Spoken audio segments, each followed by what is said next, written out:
बिस्मिल्लाहिर्रहमानिर्रहीम। अस्सलाम वालेकुम पाकिस्तान। नाजरीन, आप देख रहे हैं आवाज़ बहावलपुर न्यूज़ चैनल और मैं हूं आपका मेज़बान अहमद महमूद। नाजरीन, जैसा कि आप सब जानते हैं कि हम आप लोगों के लिए आज की शख्सियत प्रोग्राम लेकर आया करते हैं। आज मैं आपको जिस शख्सियत का तारुफ़ करवाने जा रहा हूं, आप किसी तारुफ़ के मोहताज नहीं हैं। डायनामिक पर्सनैलिटी हमारे साथ मौजूद हैं।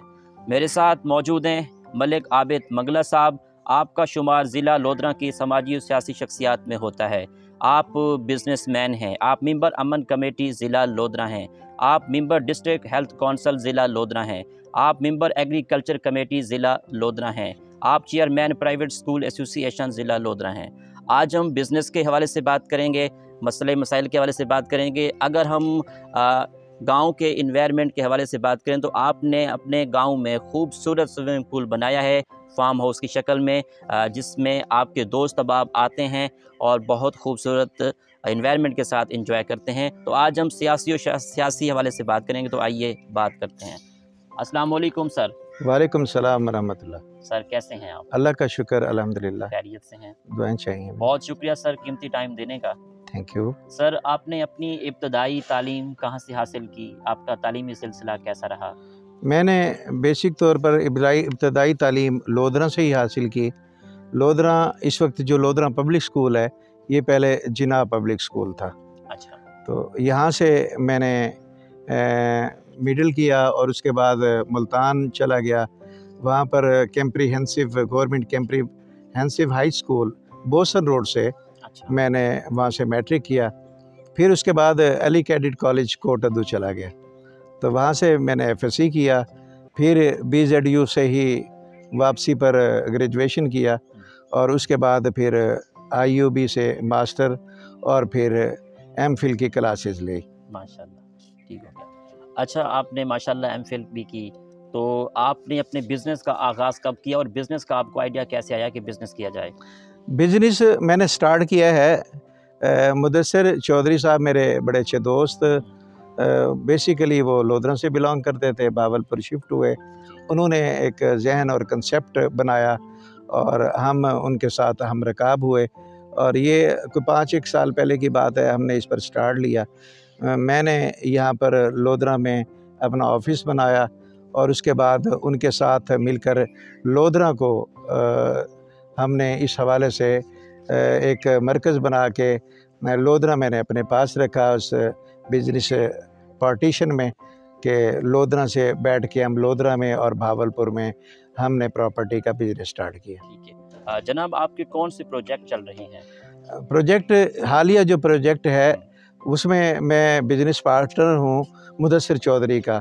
उसमें ये 5 स्टार कमर्शियल सेंटर है किया मोटर्स के साथ मैकडोनल्ड के बैक साइड पर। और इसके पहले अलहादी एक प्रोजेक्ट हमारा पिछले दिन हुई, उसका हमने इफ्तिताह किया। तो ये एक बहुत बड़ा प्रोजेक्ट है, इसी कराची रोड पर हमने इसको फ़िलहाल स्टार्ट किया। और कौन कौन से प्रोजेक्ट आपने मुकम्मल किए? इससे पहले हम शामिल रहे हैं मुख्तलिफ प्रोजेक्ट में, ओरियन टाउन में, उसमें हमने उसको कंप्लीट के मराहिल में उसको, वो एक और कमर्शियल सेंटर जिसका हमने वो करीबन उसको कंप्लीट किया है।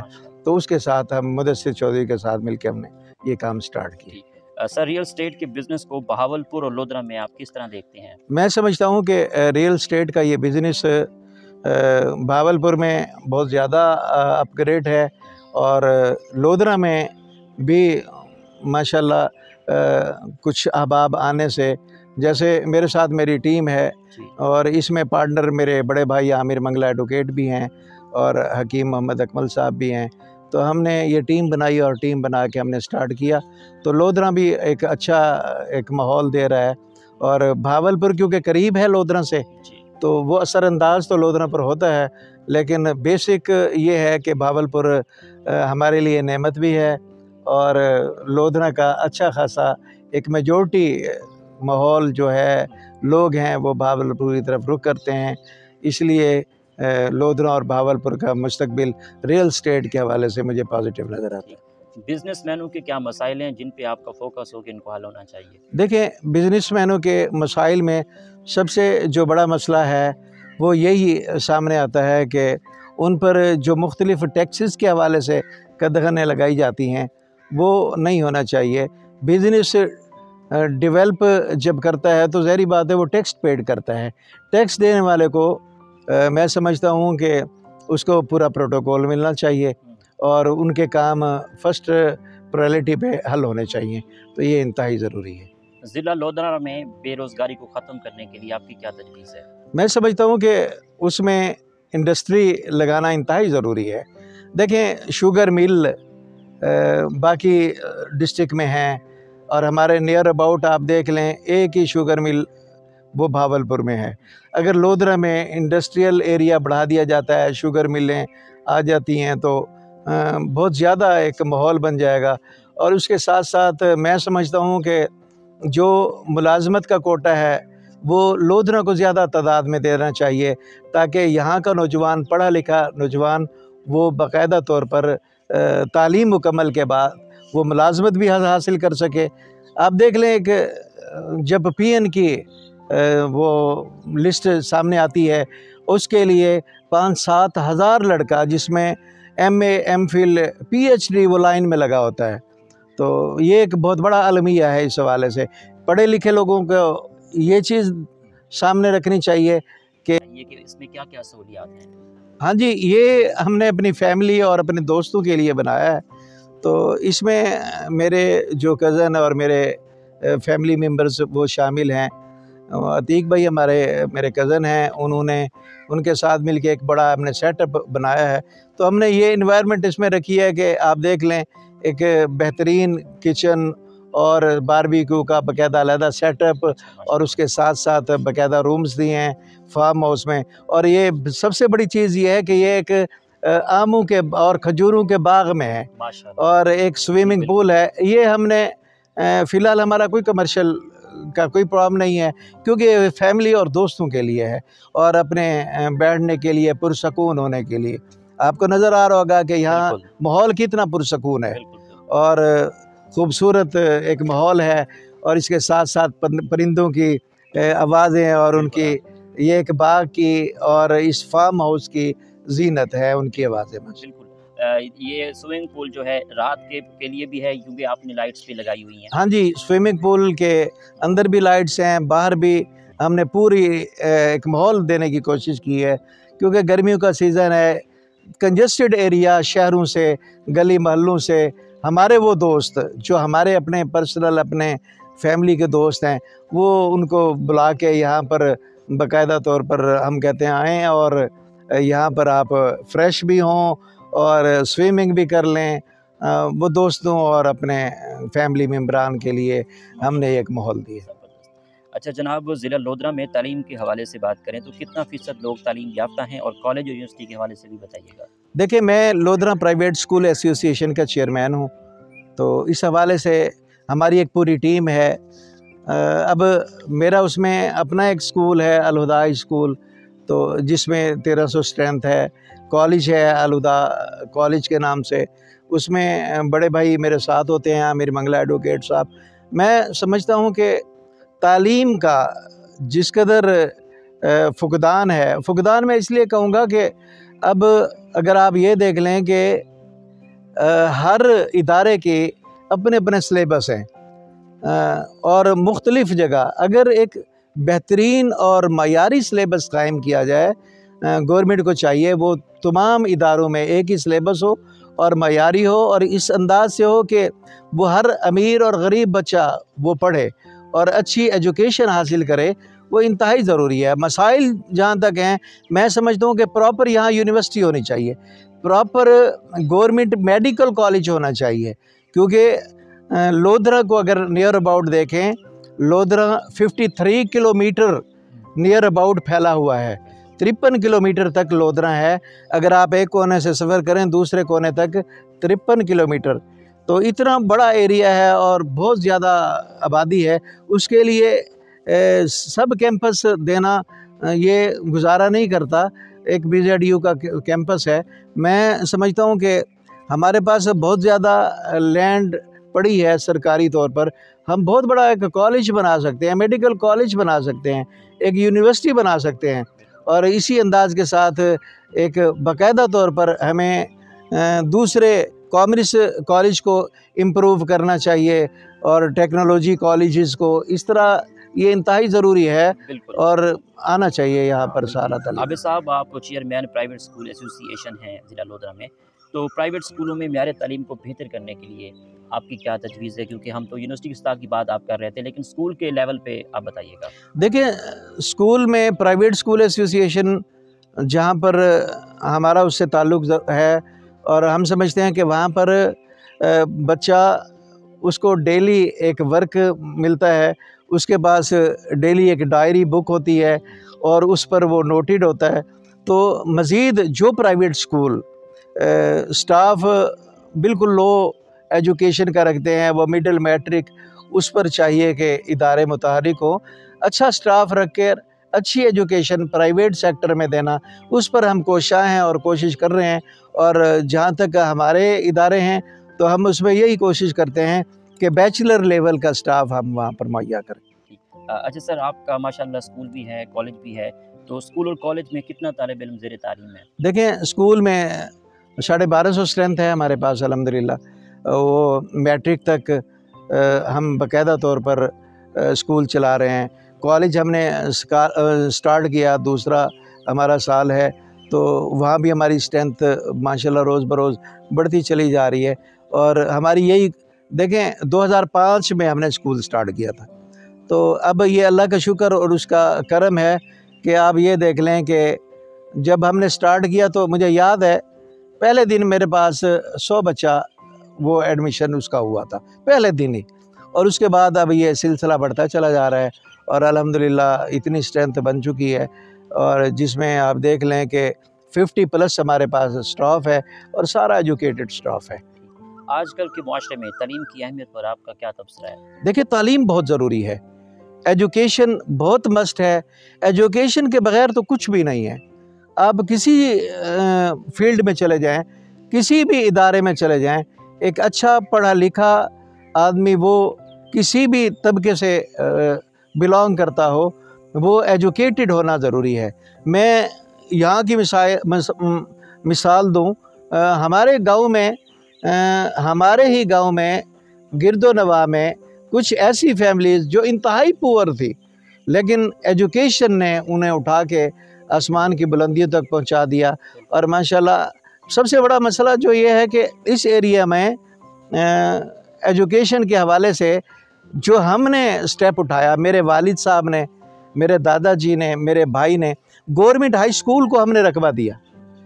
एजुकेशन के लिए हम इतना शौक़ रखते थे, गवर्नमेंट हाई स्कूल को हमने रकबा दिया। और आप ये देख लें, रिसेंटली ही मेरे कज़न ने, मेरे बहनोई ने वो वेटरनरी एक डिस्पेंसरी को रखवा दिया। वो पिछले दिनों डीसी साहब ने शफ़क़त की, वो मेरे कहने पे उसको फंक्शनल कर दिया ताकि वो जानवरों के मसाइल, और हमने बुनियादी हेल्थ सेंटर बाकायदा हॉस्पिटल के लिए हमने रकबा दिया। वो अनफॉर्चुनेटली कि वो साथ वाले गांव में बन गया, वो इस वक्त भी रकबा महकमा सेहत के पास है। और आप ये देख लें कि अल्लाह का शुक्र है कि हमने एजुकेशन और सेहत के हवाले से अपने इलाके में भी काम किया, और हम समझते हैं एजुकेशन इंतहाई ज़रूरी है। और खुशी होती है कि एक गरीब का बच्चा वो भी उसी ऑफ़िस में बैठा है जहाँ अमीर का बच्चा बैठा है, और अच्छी अंदाज से अच्छी गुफ्तगू करता है, तो वो एजुकेशन की वजह से करते हैं। नाज़रीन, आबिद मगला साहब इस वक्त हमारे साथ मौजूद हैं और हम यहाँ पर इस वक्त मौजूद हैं। स्विमिंग पूल हमारे पास मौजूद है, और दूसरी साइड पे अगर हम बात करें तो खजूरों के बाग हैं और क्या क्या इसमें मौजूद है। मैं आपसे जानूंगा कि इस स्विमिंग पूल से दूसरी साइड पे अगर देखें तो बहुत सारी ग्रीनरी दूर दूर तक नज़र आ रही है, तो बताइएगा। जी, अल्हम्दुलिल्लाह हमने जहाँ पर ऑलरेडी हमारे पास 10 एकड़ बाग मौजूद था, जिसमें आम के और खजूर के दरख्त हैं, और वो अल्हम्दुलिल्लाह बौइदाद से ये सिलसिला चलता चला आ रहा है। अच्छा। अब आके 6000 पौधा मज़ीद लगाया है उसमें आम का। अच्छा। और उसमें फालशा भी है, आम भी है, ये बड़ी एफ़र्ट है हमारे अतीक भाई की।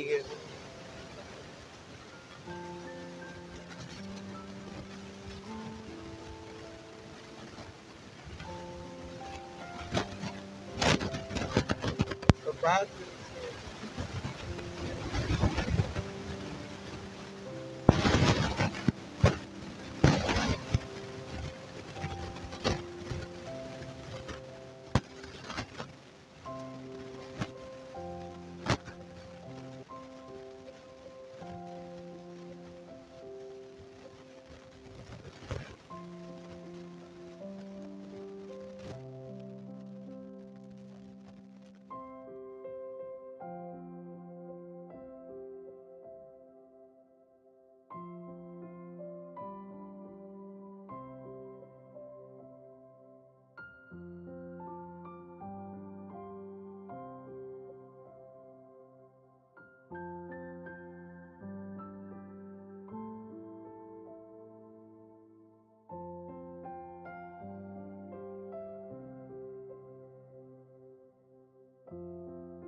आम का दरख्त भी इसी में आ जाए। हाँ, आम इंतहाई ज़रूरी था कि हम आम को बरकरार रखते। आप ये देख लें कि आम को बरकरार रखने के लिए उसके गैस के सिस्टम को रोकने के लिए हमने ये नियर अबाउट इसके बाकायदा तौर पर एक माहौल दिया है कि जिसकी वजह से ताकि आम की ग्रीनरी बची रहे और ये माहौल बचा रहे। आम की खूबसूरती इस फार्म हाउस को मज़ीद उसके हुस्न में दुबाला कर रही है।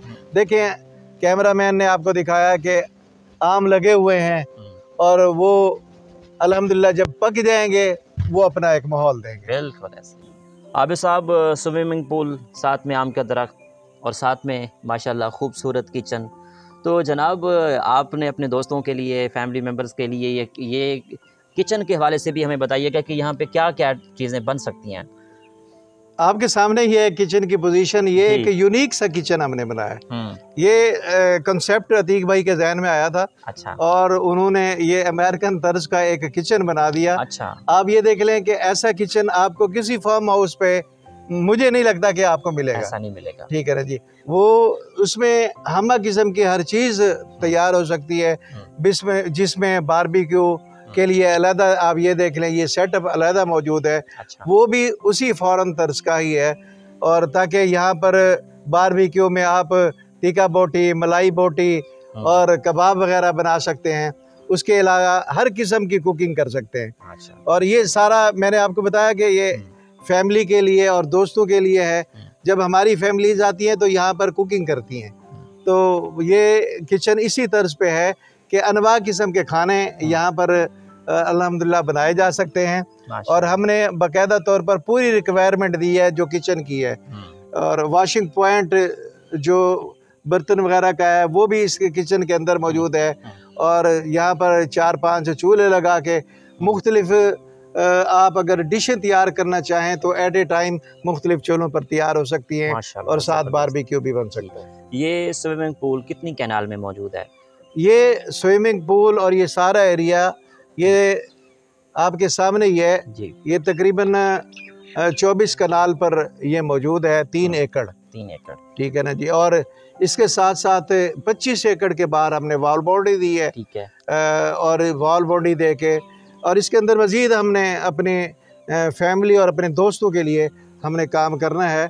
और अल्हम्दुलिल्लाह हमारी यही कोशिश रहेगी कि पंजाब में, बिलखुसूस जनूबी पंजाब में, ये हमारा टॉप ऑफ द लिस्ट अपने दोस्तों और अपनी फैमिली के लिए इस जैसा कोई फार्म हाउस स्विमिंग पूल ना हो, जिसमें अगर हम वीकेंड पर और या किसी इवेंट पे फैमिली के मेम्बरान दूर दराज शहरों से या दोस्त अहबाब आते हैं तो ईज़िली वो यहाँ पर बोर भी ना हो और वो 8, 10, 15 घंटे यहाँ पर गुजार सकें। माशाल्लाह आबिद साहब, बहुत शुक्रिया, आपने हमें अच्छे से गाइड किया। Thank you so much. Thank you. Thank you.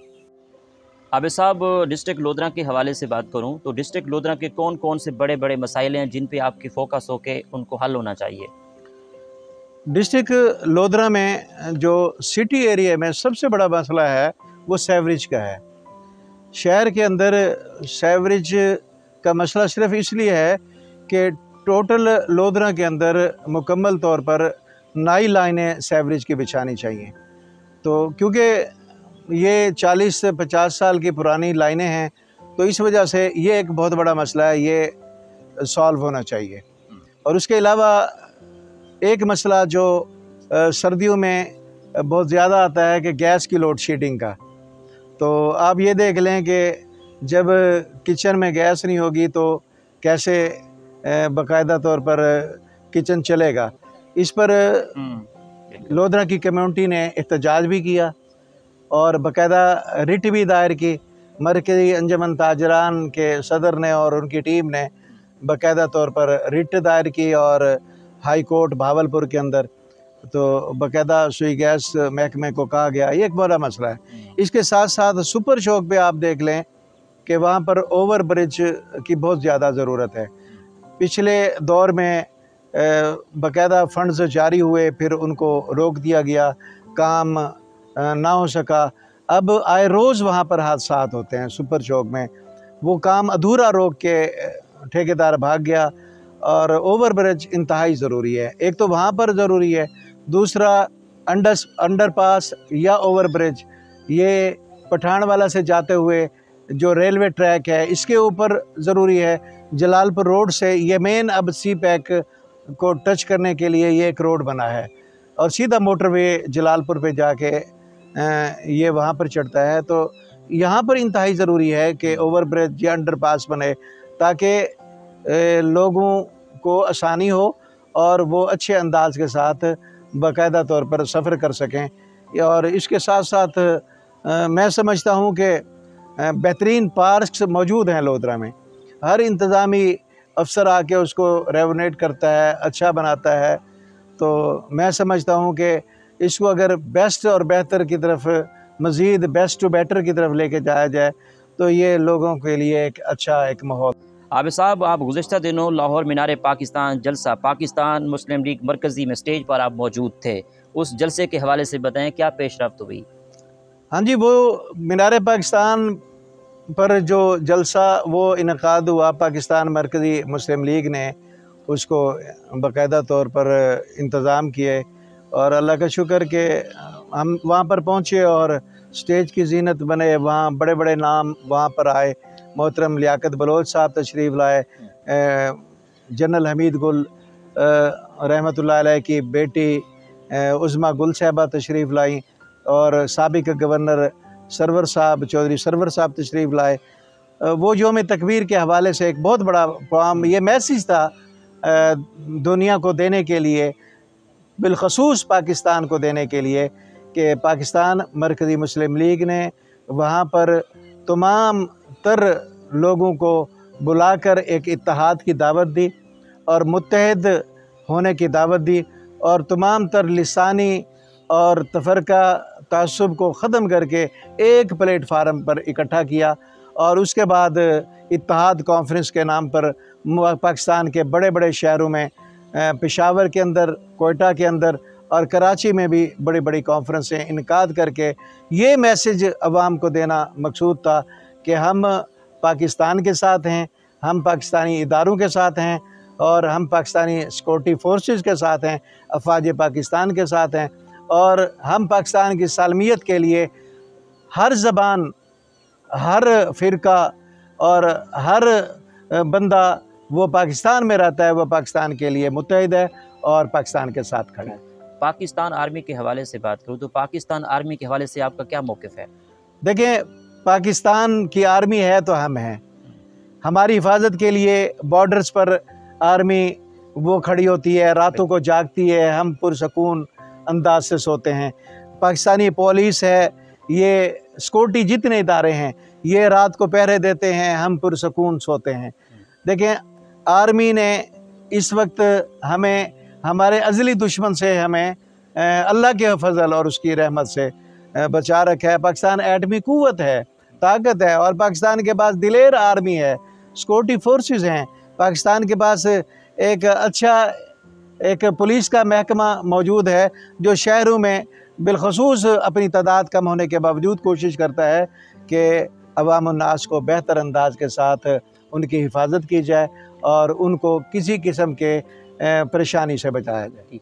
आपका माशाल्लाह सियासी घराना है, आपके भाई नाज़िम भी रह चुके हैं। आपने अपने इलाके में क्या क्या डेवलपमेंट करवाई? देखें, डेवलपमेंट के हवाले से मेटर रोड, सोलिंग्स, टफ टाइल, और हमने अल्हम्दुलिल्लाह और उसके साथ साथ पक्के वाटर खाले बनाना और उसके साथ साथ पुल बनाने, वो पुलियाँ जिसको कहते हैं, वो खालों के ऊपर से गुज़रने के लिए, वो हमने अपने दौर में बेसिक चीज़ों को हमने प्रमोट किया है और डेवलपमेंट के काम हमने अल्हम्दुलिल्लाह वो किए हैं। वो मेटर रोड के हवाले से हो, वो टफ टाइल के हवाले से हो, वो सोलिंग के हवाले से हो, वो खालों के को पक्का करने के हवाले से हो, वो पुलियाँ बनाने के हवाले से हो, और हमने कोशिश की है कि अल्हम्दुलिल्लाह ये डेवलपमेंट के काम करके हम लोगों को बेहतर से बेहतर सहूलियात दे सकें। आपकी नज़र में कामयाबी क्या है? कामयाबी अगर आप पूछना चाहते हैं इस हवाले से कि इंसान कामयाब कैसे है, तो कामयाबी यही है कि पाकिस्तान हमारा है, हम सब पाकिस्तानी हैं, पाकिस्तान की हिफाजत करें, मोहब्बत फैलाएं, मोहब्बतें बाँटें और अपने गिरदो नवा के लोगों के साथ बाकायदा अखलाक और प्यार से रहें, उनके दुख दर्द में शरीक हों, दुख बाँटें और खुशियाँ उनके साथ सेलिब्रेट करें। अब आप ये देख लें कि हमसाये के यहाँ एक अच्छा खाना पकता है और दूसरा हमसाया वो खामोशी से वो बेचारा अपनी रात भूखे अंदाज से गुजारता है। कामयाब मैं समझता हूँ इंसान वो है जो अपने अहल व अयाल का, अपने दोस्तों का, अपने घर बार का, अपने इलाके का हर वक्त ख्याल रखता है और उनको किसी किस्म की कोई परेशानी आती है तो उसके लिए वो बाकायदा तौर पर तैयार खड़ा होता है। आपकी इस कामयाबी के सफ़र में दोस्तों का, असातिज़ा का, वालिदैन का कितना साथ रहा? मैं समझता हूँ कि फ़र्स्ट ऑफ़ ऑल तो सबसे पहले मेरे वालिद मोहतरम मलिक अब्दुल रशीद मंगला साहब, मेरे वालिद साहब बाकायदा तौर पर यूसी नाजिम के हवाले से, मेंबर ज़िला कौंसिल के हवाले से, जैसे पहले एक सेटअप होता था, वो इलेक्शन कंटेस्ट करते रहे, यूनियन कौंसिल के चेयरमैन बने, और उसके बाद भाई आमिर मंगला एडवोकेट साहब वो यूसी चेयरमैन बने और ये तीसरा इलेक्शन वो कंटेस्ट करते आ रहे हैं। तो उसके साथ साथ मेरी बिरादरी, मंगला बिरादरी, मेरी फैमिली, मेरे दोस्त अहबाब, मेरे असातिज़ा, उनके दुआएं और उनका इतना रब्त और ताल्लुक़, मैं समझता हूँ कि हर आदमी के लिए एक अच्छा हमसाया होना ज़रूरी है, क्योंकि यहाँ पर हमारी बिरादरी और हमारी बिरादरी के साथ आसपास की जितनी बिरादरियाँ हैं वो बड़ी पुरअमन और पुरसकून हैं और हर आवाज़ पर हम एक दूसरे के साथ खड़े होते हैं, लबैक कहते हैं। तो इसलिए मैं समझता हूँ हमारी कामयाबी का सबसे बड़ा राज ये है। ज़िला लोधरा की सियासत में आपकी एफिलिएशन किस सियासी ख़ानदान या सियासी ग्रुप से है? देखें, मेरे आबा अजदाद शुरू से मंगला फैमिली वो एक शख्सियत के साथ रही है, वो है खान सिद्दीक़ खान बलोच। उसकी वजह, उसका सबब यह है कि उस शख्सियत ने, वो MNA भी रहे, MPA भी रहे, यहाँ पर काम किया, डेवलपमेंट के हवाले से बहुत ज़्यादा काम किए। ये हमारे इलाके में लाइट और रोड्स और उसके साथ साथ मैं जैसे आपको पहले बताया कि बुनियादी हेल्थ सेंटर हमारे यहाँ बना, सेहत के हवाले से उन्होंने यहाँ पर काम किया। तो वो एक शख्सियत है, वो इस वक्त नून लीग के साथ खड़े हैं। तो ये एफिलिएशन मेरे वालिद साहब की, मेरे भाइयों की, मेरे फैमिली की, तो ये एफिलिएशन उनके साथ रही। आपको सैर व सियाहत का कितना शौक़ है? पाकिस्तान के कौन कौन से शहर अच्छे लगते हैं? आपका पसंदीदा शहर कौन सा है? देखें, पसंदीदा शहर तो यही है कि लाहौर आना जाना तो ज़्यादा रहता है, लेकिन अपना लोधरा किसको पसंद नहीं, अपना शहर किसको पसंद नहीं, अपना गांव किसको पसंद नहीं। और इस गांव में, इस एरिया में, बिलखसूस इस माहौल में मैं समझता हूँ कि मैं बेहतर समझता हूँ कि हमारा शहर वो सबसे खूबसूरत इस हवाले से है कि हम पले बड़े जवान हुए। बाकी विज़िटर बन के तो हम हर जगह गए हैं। लाहौर काफ़ी आना जाना है वहाँ पर, क्योंकि ऑफिस में जाने का इत्तेफाक हुआ, तालीम मुल्तान से भी कंप्लीट की। तो पोजीशन ये है कि भावलपुर करीब बनता है, तो सारे शहर अपने हैं और सारे खूबसूरत हैं, लेकिन अपना लोधरा, अपना गांव, अपना फार्म हाउस, अपनी लैंड सबसे ज़्यादा खूबसूरत। ठीक, आपको खानों में क्या क्या पसंद है? आपकी फेवरेट डिश कौन सी है? देखिए जी, मैं देसी मुर्गी बड़े शौक़ से खाता हूँ और उसके साथ साथ दाल मुझे बड़ी अच्छी पसंद है। और रही बात बीफ और मटन के हवाले से, मटन ज़्यादा लाइक करता हूँ, तो इंशाल्लाह आज भी मटन ही है और मटन चलेगा इंशाल्लाह। तो कहने का मतलब ये है कि ये चीज़ें पुलाव में और मटन में और मुर्गी में देसी मुर्गी ज़्यादा पसंद है और शौक़ से खाता हूँ। बहुत शुक्रिया सर, थैंक। आप मेंबर अमन कमेटी ज़िला लोधरा हैं। अमन कमेटी की क्या मकासद हैं और अमन कमेटी ज़िला लोधरा में क्या किरदार अदा कर रही है? मैं समझता हूँ कि डिस्ट्रिक्ट लोधरा में अमन कमेटी बहुत बड़ा किरदार है। आप ये देख लें कि इसमें डीसी लोधरा चेयरमैन होता है और डीपीओ साहब भी हम रकाब होते हैं और सारे उसमें इदारे होते हैं। ये डिस्ट्रिक्ट की मेन एक कमेटी है। कोई भी ऐसा इशू जो मज़हबी या सियासी इशू हो और किसी शख्सियत की दिल आज़ारी हो, एक सेलिब्रिटी की दिल आज़ारी हो, तो मीटिंग कॉल की जाती है। मैं उसकी एक छोटी सी मिसाल दूँ। मिसाल ये है कि पिछले जब रबीउल अव्वल का महीना आया तो उसमें माह रबीउल अव्वल में बड़े बड़े पैनाफ्लेक्स लगाए जाते हैं। तो उसमें किसी ने पैनाफ्लेक्स फाड़ने की कोशिश की, उस पर कमेटी बुलाई गई, डीपीओ साहब ने बुलाई और इवेंट पर जो भी हमारे इस्लामी इवेंट आते हैं, मुहर्रम उल हराम है, ईद उल फितर है, ईद उल अज़हा है और इसके अलावा एनी कोई इश्यूज़ हैं, उस पर अमन कमेटी बाकायदा बैठती है और वो अपना किरदार अदा करती है। और अब मसाइल कमेटी के मेंबरान ख़ुद सॉल्व करते हैं। फिर उसमें ये होता है कि जब कमेटी के मेंबरान वो मसाइल सॉल्व करके फिर वो इंतज़ामिया तक बात पहुंचती है और उनको कहा जाता है देखें हमने मसाइल सॉल्व कर दिए हैं। वो इश्यूज़ कहीं भी एरिए में हों, वो गोगड़ा है, खानवा घलुआ है और आदामन है, इस तरह जब एक इवेंट पर इस किस्म का एक माहौल जब बनता है, बिलखसूस जब माह मुहर्रम रबीउल अव्वल में, अमन कमेटी अपना किरदार अदा करती है। ठीक सर, आप मेंबर डिस्ट्रिक्ट हेल्थ काउंसिल हैं, इसके क्या मकासद और कमेटी ज़िला लोधरा में क्या इक़दाम कर रही है? डिस्ट्रिक्ट हेल्थ काउंसिल DHQ में, THQ में और हेल्थ के हवाले से वो अपने सारे रिक्वायरमेंट जो होते हैं वो कमेटी में डिस्कस होते हैं। बिलखसूस कमेटी फ़ैसला करती है कि वो हॉस्पिटल में जैसे पिछले दिनों एमरजेंसी में बेड की तादाद बढ़ाई गई और इसी अंदाज के साथ हॉस्पिटल की एक वॉल बाउंड्री गिर गई, तो उस कमेटी ने अप्रूव किया कि ये दीवार बनानी सिक्योरिटी के हवाले से इंतहाई ज़रूरी है।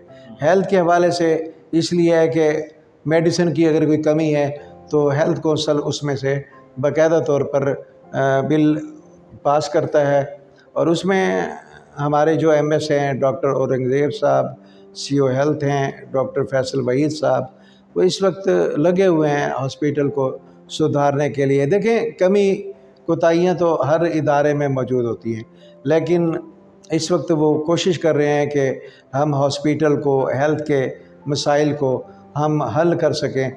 कम बजट के बावजूद कमेटी की कोशिश होती है कि वो सही मानों में मसाइल हल करे। बेसिक चीज़ें वही हैं कि मरीज़ तक बाकायदा तौर पर हेल्थ सेहत के हवाले से सारी रिक्वायरमेंट पहुँचे। वो फ्री मेडिसन एमरजेंसी की सूरत में, एमरजेंसी में फुल मरीज़ को बाकायदा तौर पर उसको प्रोटोकॉल दिया जाए और उसका इलाज मुआवजा किया जाए। ये सारे फैसले हेल्थ कौंसिल करती है। ठीक, आप मेंबर एग्रीकल्चर कमेटी ज़िला लोधरा हैं। ज़िला लोधरा में एग्रीकल्चर के हवाले से बताइए। एग्रीकल्चर डिपार्टमेंट देखें, लैंड जो ज़मीन है वो हज़ारों एकड़ है। अब किसान की कोशिश होती है कि किसान अपनी बेहतरीन फसल के लिए वो हमतन कोशां रहते हैं।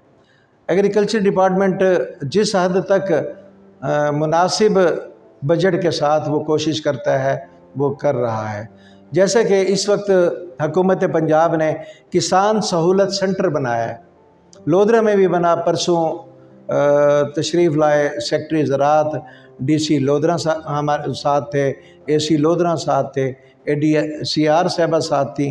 तो वो बाकायदा तौर पर वहाँ पर किसान सहूलत सेंटर में हर छोटा बड़ा किसान वो आके वहाँ पर मुस्तफ़ीद हो सकता है। 1 महीने से गवर्नमेंट ऑफ पंजाब ने सहूलत सेंटर कायम किए हैं। तो मैं समझता हूँ कि किसान को एक्टिव होना चाहिए अपने फसल के हवाले से। वो अगर इतना तजर्बा उसको हो जाता है कि मेरी सफ़ेद मक्खी आ रही है, सब्ज़ तेला आ रहा है और इसी अंदाज से मेरी फसल वो पानी पे आई है, तो वो एग्रीकल्चर डिपार्टमेंट से रब्ता करे। डिपार्टमेंट बाकायदा पहुंचता है और काम करता है और इंशाल्लाह उसको ऐसा करना चाहिए और कोशिश होती है। लेकिन मैं ये तरजीह ज़रूर इस पर दूंगा कि किसान भी खड़ा हो और वो सोर्स बनाए अपने, उनको बाकायदा टच करे। और मुख्तलिफ़ प्रोग्राम्स हमारे देरों में भी होते हैं, अदवार में, बाकी गाँव में भी एग्रीकल्चर डिपार्टमेंट करता है, ताकि किसान खुशहाल होगा तो मुल्क खुशहाल होगा। ठीक जनाब, खिदमत खल्क के तवज्जुह से आपने जो प्रोग्राम शुरू किए हैं उस हवाले से बताइएगा। हाँ जी, खिदमत खल्क लोधरा के हवाले से हमने रमज़ान में एक बड़ा प्रोग्राम स्टार्ट किया था। वो बड़ा मैं इसलिए कहूँगा कि महंगाई के इस दौर में कि हर बंदा परेशान है, हमने मेन चौक लोधरा रेलवे चौक में तनूर स्टार्ट किया। हमने 10 रुपये रोटी सालन फ्री, वो सुबह भी, सहरी के टाइम भी और शाम को भी। तो उसमें दोस्त मिलते चले गए, माहौल बनता चला गया। मैं ज़रूर समझूंगा कि उसमें दोस्तों ने तावन किया, जिसमें मेरी टीम थी, अहमद साहब थे, अब्दुल्ला उमैर साहब थे और मैं था, और इसके साथ साथ सैफ़ी साहब थे। और इसी तरह विज़िटर हमारे पास आए, उन्होंने बड़े नाम हैं विज़िट किया। शेख तारी साहब आए, हबीब खोकर साहब आए, शहर की करीम ने, ठीक है, हाफिज़ सिद्दीक अराई साहब आए, उन्होंने सपोर्ट किया हमें और हमारे साथ हम रिकाब खड़े हुए। ये शहर के बड़े नाम हैं, तासिम हो गया और ऐसे काफ़ी लोग हमारे साथ खड़े हुए। वो हमने उसको मौकूफ़ ज़रूर किया कुछ अरसे के लिए, लेकिन उसे 1 हफ़्ते में दोबारा हम स्टार्ट करने जा रहे हैं। शाम को 6 से लेकर 9 बजे तक हम इसको दोबारा स्टार्ट करेंगे। और रमज़ान में पैकेजेस के हवाले से, फूड और राशन के हवाले से हमने इस पर काम किया। हबीब खोकर साहब के साथ मिलके, कुछ हमारी अपनी टीम ने, अब्दुल्ला उमैर साहब ने, सहरियाँ आप अंदाज़ा करें कि सहरी पकाकर लोगों के घरों में तकसीम किया। अच्छा, माशाल्लाह। और जाके बाकायदा 300-300 घर, 400-400 घर, करोड़ पक्का, लोधरा और दुनियापुर के अंदर। अच्छा। और हाँ, हुज़ैफ़ा ने करोड़ पक्का में हमारे टीम के इंचार्ज थे, और तल्हा ने दुनियापुर के अंदर, और अहमद साहब ने लोधरा के अंदर। अब्दुल्ला उमैर साहब हमारे साथ हम रिकाब थे, ज़िले में शामिल थे। हमने लोगों को सहरियाँ और अफ्तारी हम मेन रेलवे चौक के लॉन में हम 50-50, 100-100 लोगों की अफ्तारियाँ करवाते रही। और इसको हम कंटिन्यू रखेंगे। इन फ्यूचर आपके क्या प्लान्स हैं खिदमत खल्क के हवाले से बताइएगा। देखिए, हम इन फ्यूचर हमारा जो माइंड सेट है वो यही है कि हम चाहते हैं कि आगे हम सस्ता सब्ज़ी बाज़ार भी लगाएं। तो किसान से जो हम सस्ती सब्ज़ी ख़रीदें वो उसी रेट पर आगे दें। मंडियों में जाके वो चार्जेस बढ़ जाते हैं, आड़ती लेता है फिर आगे। उसके लिए हम कोशिश कर रहे हैं, दोबारा हम तनूर स्टार्ट कर रहे हैं, ठीक है ना जी। वो एक तनूर हमारे दोस्त हैं चौधरी अब्दुल रज़ाक साहब, उन्होंने पठानवाला पे भी लगाया और ख़ान सिद्दीक खान साहब ने उसका इफ्तिताह भी किया, तो वो वहाँ पर भी उन्होंने स्टार्ट किया। उनके साथ भी मुशावरत के साथ हम कोशिश करेंगे कि इसको ज़्यादा से ज़्यादा हम आगे बढ़ाएं। ठीक, सूबा बहावलपुर या मुल्तान, आप क्या राय रखते हैं? देखिए, मैं समझता हूँ कि एक बड़ा चुभता हुआ आपने सवाल किया है सूबा के हवाले से। फिर वो सारी रिक्वायरमेंट पूरी होनी चाहिए अगर सूबा बनता है। तो जिस तरह पिछले दिनों सूबे का तो नाम नहीं दिया गया, लेकिन यहाँ पर जनूबी पंजाब सेक्रेटेरिएट बना दिया गया। मैं समझता हूँ कि उनको इख्तियारात ही नहीं दिए गए और वो बेचारे फिर अपर पंजाब की तरफ देखते हैं। तो सूबा जनूबी पंजाब बनना चाहिए, वो सूबा भावलपुर ना हो, वो सूबा जनूबी पंजाब हो, ताकि भावलपुर, अगर सूबा भावलपुर बनेगा तो मुल्तान कबूल नहीं करेगा, सूबा मुल्तान बनेगा तो भावलपुर कबूल नहीं करेगा। मुजफ्फरगढ़, डीजी खां, राजनपुर, ये सारी है जनूबी पंजाब बनना चाहिए। और मेन हब मिड देख लें किसी और को। मैं तो ओपन बात करूँगा कि किसी एक शहर को आप चूज़ कर लें या नया शहर आबाद कर लें, नया सेक्रेटेरिएट आबाद कर लें कि जिस पर किसी को गिला ना हो। वो राजनपुर को भी कबूल हो, वो लोधरा, वो भावलपुर, वो मुजफ्फरगढ़, वो डीजी खां को भी कबूल हो।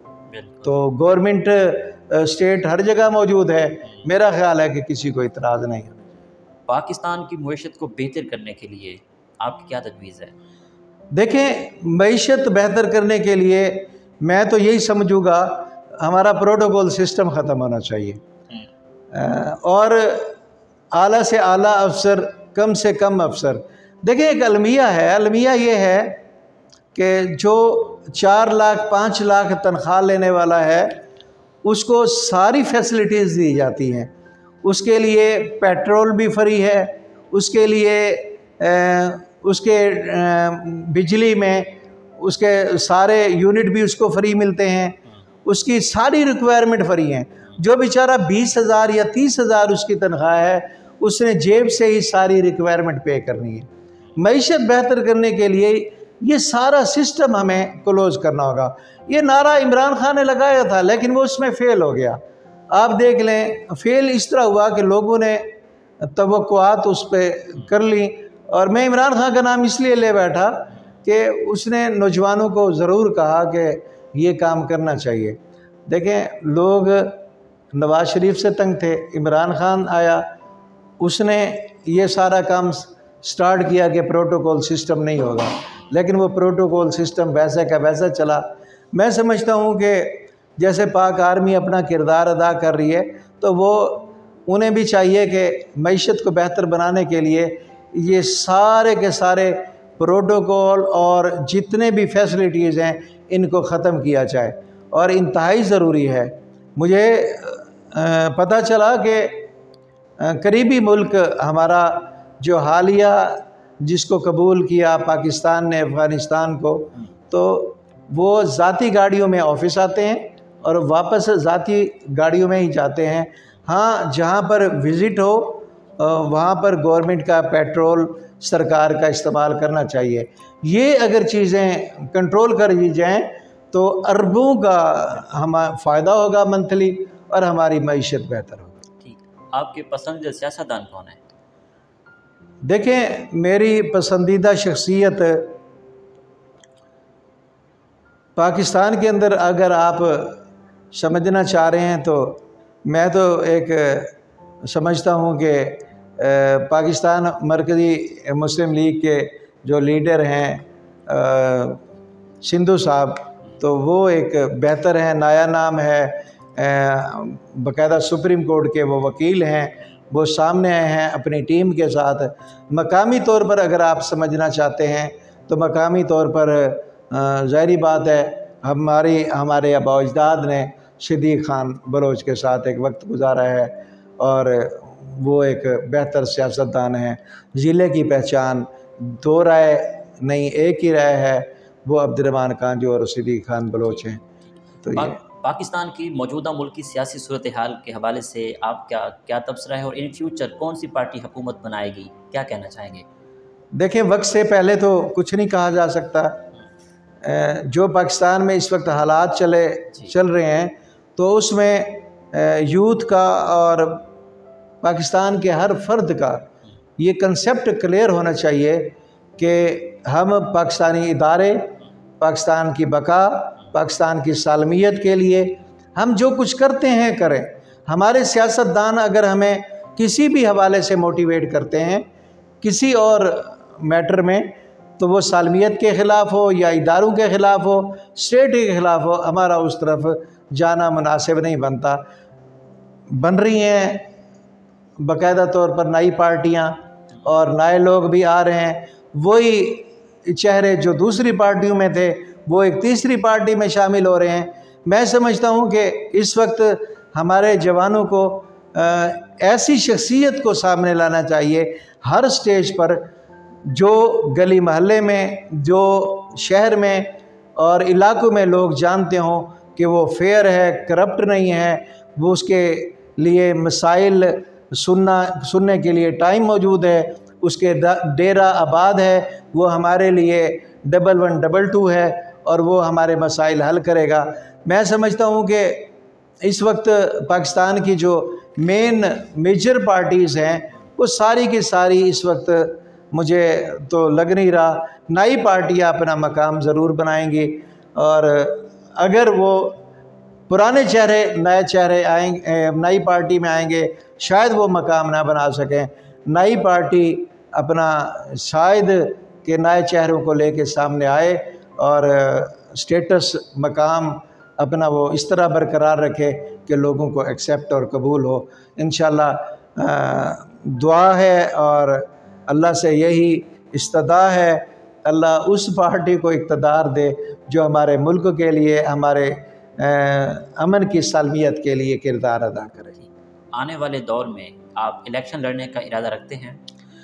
नहीं, मैं इलेक्शन लड़ने का तो इरादा नहीं रखता, लेकिन उन लोगों को ज़रूर सपोर्ट करूँगा कि जो बाकायदा अच्छे हैं और जिनका बाकायदा एक माशरे में अच्छा मकाम है, उनको ज़रूर सपोर्ट करूँगा और अपनी टीम के साथ, अपने लोगों के साथ मैं उनके हम रकाब भी होऊंगा और इंशाअल्लाह आवाज़ भी बनूँगा। और क्योंकि खिदमत खल्क हमारा एक काम है, हम खिदमत खल्क पर किसी किस्म की कोई छाप नहीं लगाना चाहते, इसलिए हम चाहते हैं कि हम सारी पार्टियां हमारी हैं, हम सब पार्टियों के साथ हैं। पाकिस्तान के लिए जो अच्छा है वो हमारे लिए बेहतर है। ठीक, आबिद साहब, अगर हम गवर्नरशिप के हवाले से बात करें तो माशाल्लाह बहावलपुर के पहले गवर्नर इंजीनियर मियां बलीगुर रहमान साहब, जिनको मुस्लिम लीग नवाज़ ने बनाया है, आपके क्या अल्फाज हैं, क्या कहना चाहेंगे? मैं समझता हूँ ये हमारे ख़ित्ते के लिए, इलाके के लिए, जनूबी पंजाब के लिए, बहावलपुर, लोधरा और बिलखसूस जनूबी पंजाब के, ये बड़ी एजाज़ की बात है। देखिए, बेसिक चीज़ यही है कि बाकायदा तौर पर अप्रिशिएट करना मकसूद है कि हमारे ख़ित्ते में एक तो बलीगुर रहमान साहब को बाकायदा गवर्नर बनाया गया, जो बेसिक मसाइल वो जानते हैं जनूबी पंजाब के हवाले से वो बेहतर समझते हैं और वो उसके लिए अल्हम्दुलिल्लाह वो इक़दाम कर रहे हैं। और दूसरा, मैं समझता हूँ कि इंटीरियर मिनिस्टर अब्दुर्रहमान कांजू वो भी लोधरा से लिया गया, ठीक है, वज़ीर मुमलिकत बराए अमूर दाखिला, तो वो भी लोधरा से लिया गया, तो ये भी जनूबी पंजाब है। तो ये बलीगुर रहमान का और इंटीरियर मिनिस्टर का लेना, और मैं समझता हूँ कि नेक्स्ट, और उम्मीद रखता हूँ कि जो भी सियासी पार्टी सामने आएगी वो ज़रूर बहावलपुर और लोधरा बिलखसूस जनूबी पंजाब इसको मुकद्दम रखते हुए इस बड़े पीक के ओहदे पर ज़रूर हिस्सा हमें देगी, ताकि गवर्नर की हैसियत से वो जिस हद तक मसाइल हल कर सकते हैं वो कर सकें। आपके सामने ही है, यूसुफ रज़ा गिलानी साहब मुल्तान से वज़ीर आज़म बने। आप देख लें मुल्तान को किस अंदाज से उन्होंने सजा के रख दिया, और ये ज़रूरी था। और बुज़दार साहब बने तौसा से, लेकिन आप ये देख लें वो अपने 3 साला दौर में मैं समझता हूँ उनकी वजारत आला हिचकोले ही खाती रही, तो वो ख़ुद एक करप्शन में आ गए। उनको चाहिए था कि इस पूरे खित्ते के लिए कुछ ना कुछ वो भी ज़रूर करते, और ये बहुत अच्छी बात है जो भावलपुर में मियाँ बलीग़ुर रहमान को गवर्नर बनाया गया, वो भावलपुर से बिलोंग करते हैं। मैं समझता हूँ कि ये हमारे लिए बड़े एजाज़ की बात है। बहुत शुक्रिया सत्य।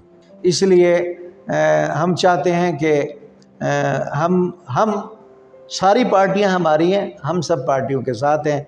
पाकिस्तान के लिए जो अच्छा है वो हमारे लिए बेहतर है। ठीक, आखिर में सुनने वालों को, देखने वालों को आप अपने फार्म हाउस से क्या पैगाम देना चाहेंगे?